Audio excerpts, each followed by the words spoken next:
York, go New York, go!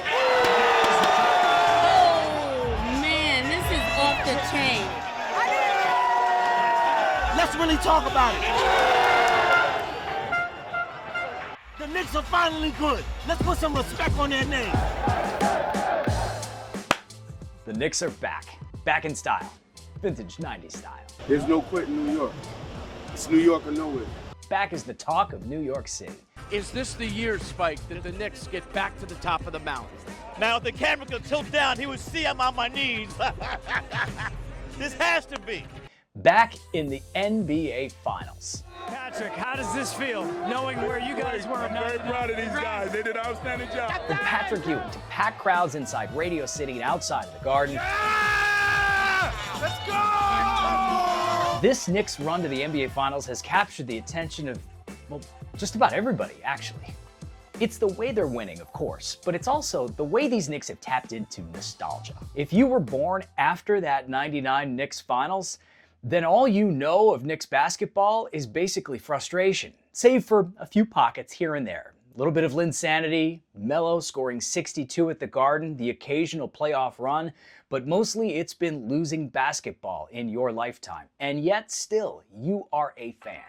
Well, now it feels like 1999 again. At least the hype does, because the Knicks of the 90s were a cultural phenomenon. They were part of that genre.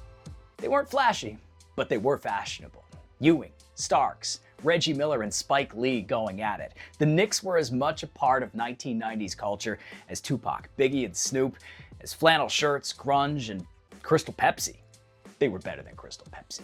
Okay, confession time. I grew up in Cleveland, Ohio, in a town on the west side called Rocky River. And yes, I grew up a Cavs fan. I practically lived at Old Richfield Coliseum and Gund Arena, which, like 17 names later, is Rocket Arena.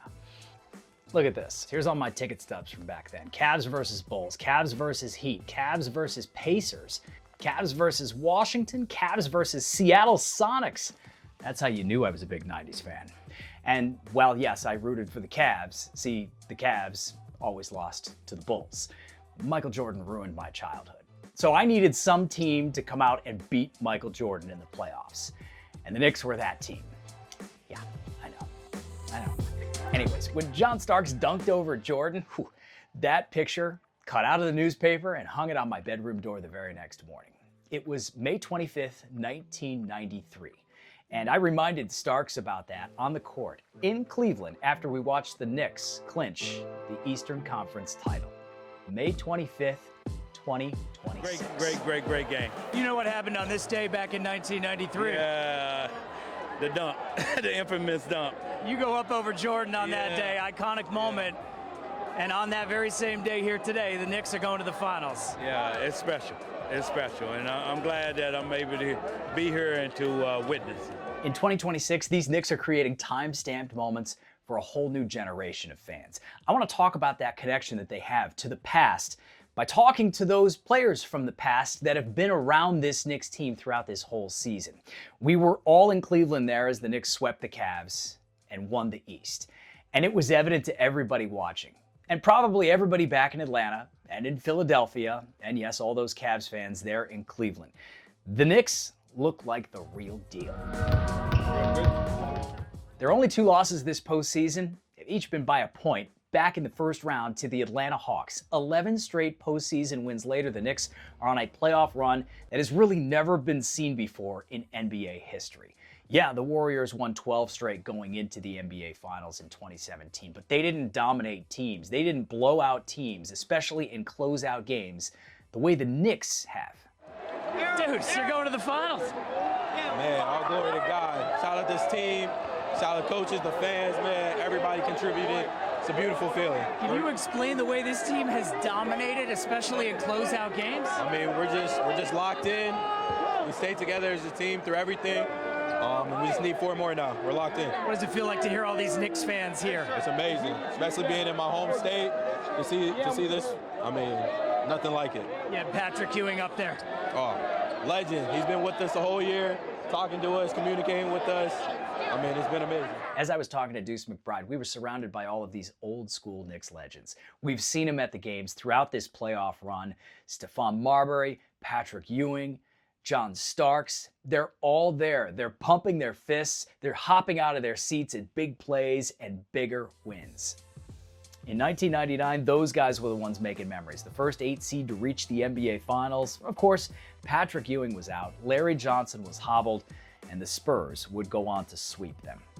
So, 27 years later, there's an element of unfinished business here. It's special. You see obviously what it means to them, and even only wearing a Knicks jersey for 2 years, I understand too. There's a real pride, especially those guys who were Knicks icons. So I can't imagine at that point, but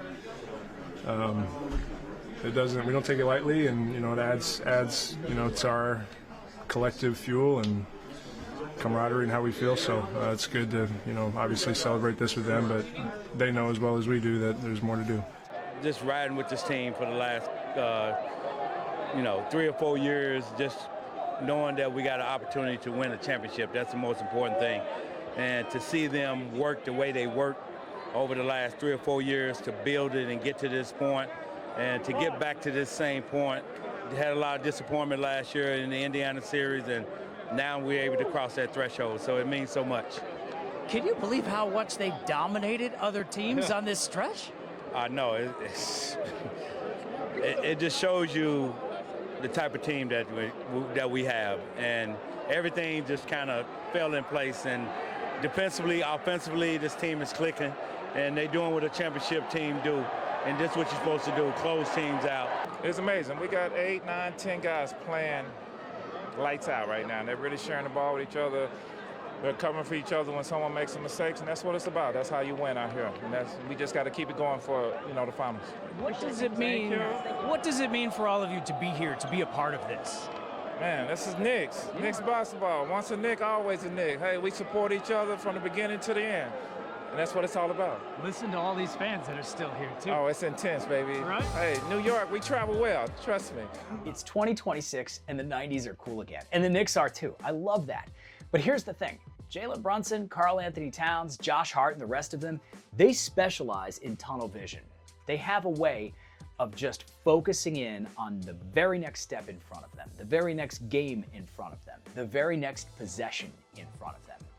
And so I guarantee you, that Eastern Conference championship that they won, that's already an afterthought. Because the Knicks teams that they want to be compared to are the ones that won it all, led by Walt, Clyde, Frazier. 69-70, 72-73.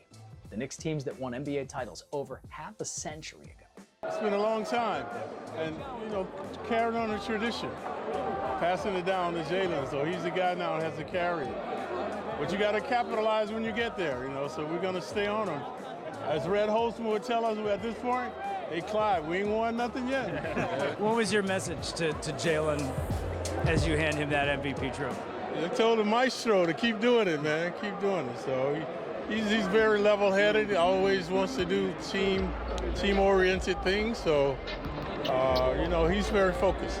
Is it mind-boggling to you the way they dominated teams over this stretch? Yeah, that's what we were talking about. Every game they seem to get better and better. The movement, the defense. I think the pace is what's really changed for them. How they can go on runs now on 10 or 15 points and just blow the game wide open.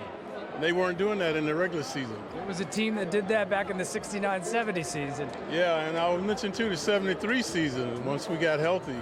So we had that good continuity going. But these guys, they have 10 guys that are thriving.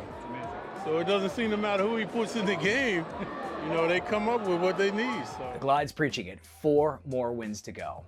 4 more wins, and Jalen Brunson can get the Walt, Clyde, Frazier treatment for life in New York City. 4 more wins, and the 2026 Knicks are going to be the subject of books, of documentary films, and of stories told to grandkids for generations to come. 4 more wins.